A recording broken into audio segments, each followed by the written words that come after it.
Hey, thanks for checking us out on TampaBayStorm.com. Week 2 of yours truly, Darek Sharp, with the head coach, Lawrence Samuels. And it's called Coach's Corner, as you see on the website. We'll continue to take your nominations for names, but I think you just gave me a good one.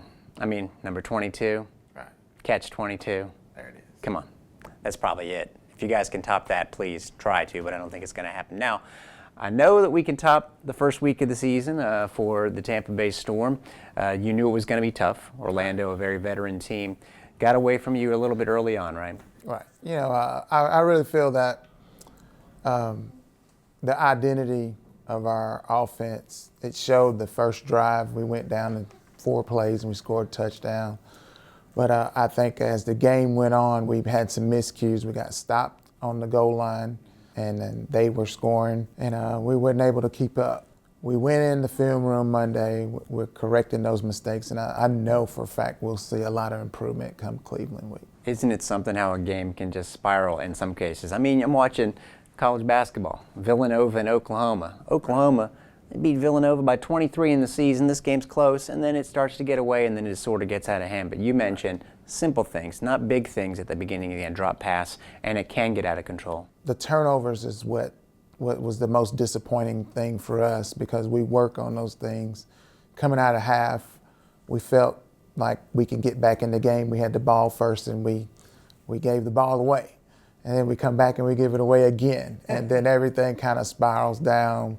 We had to get out of our game plan, which didn't really put some of our guys in the best situation. So just moving forward, you know, we correct those mistakes, we move forward, but our guys understand now that we have to go out and play at a high level for 4 quarters. You know, you don't ever have a speech plan for the first 2 plays of the second half being defensive scores, so at that point you almost think it's not your night. No, and then, you know, yeah, I don't make any excuses for anything, but, you know, at that point we had to treat it like a preseason game. Sure. We didn't really have a preseason game in training camp or a preseason evaluation of our guys, and we learned a lot. We learned a lot from our guys' standpoint, offense and defensively, and even on special teams. You know, I thought our effort covering the kicks against a good kick returner was very well. You know, we can get better, and we saw that. I thought Peterson kicked the ball very well, but we didn't block up front for him. He got 2 kicks blocked. We worked on that. That's the first thing we worked on Monday. So, you know, it's just the little things that you have to work on. The quarterback center exchange is one. We work on that every day, and that was a little bit disappointing. That's one of the things that we stressed. I narrowed it down to 2 people, by the way. But That's funny. you know, either or, you know, those things happened. We can't harp on it because we got another game this Saturday night against Cleveland up in their place. I like what I heard from Gerald Young, and you talk about, you know, one of the guys you brought in actually ended up with most catches on the team.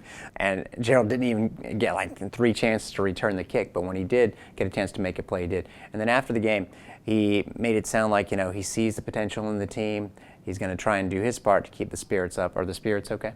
Yeah, I think, you know, after the game, anytime after a loss, especially to your in-state rivals, you're going to be down. You know, the guys were a little bit down. I came in and I told the guys that, you know, we're going to stay the course. We're not going to point any fingers. We're not going to blame each other. But we came as a coaching staff, and I thought we reevaluated everything over again, knowing our personnel, knowing what they can and can't do. I think that now we put our guys in a better situation moving forward. And then now when you know these personnel moves that we're making, just it makes us stronger as a team, and we'll give a better effort the next time out. One thing, it's just a small disappointment, is the fact that, you know, you're going to have to play Orlando. You get to play them twice, but it's there both times. So the home crowd that was there, great turnout, as you might have expected on Friday night. Talk about the crowd at least, because they didn't give up at all. No, actually our crowd, they backed us all the way through it.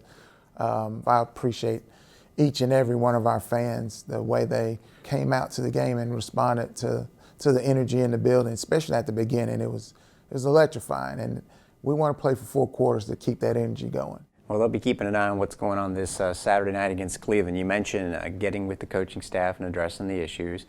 You also, Storm quickly made some moves this week. I recognize the name, receiver, Vakeon Lacey. When you look at his numbers, the guy had 113 catches for Portland. Now, he might not be hitting the field full speed this Saturday, but that's a nice pickup. It's a great pickup. We actually wanted him in camp, but unfortunately he wasn't able to come to camp with us, so we're going to speed up the process to get him ready to play. But I really feel that Lacey, the addition with him, a veteran receiver, we've been after him quite a while.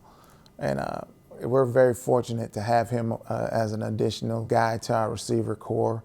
Brings a lot of veteran leadership, very skilled, and he's another big receiver. So yeah, 6'4". Yeah, he's looking for some big things out of him. That's fantastic.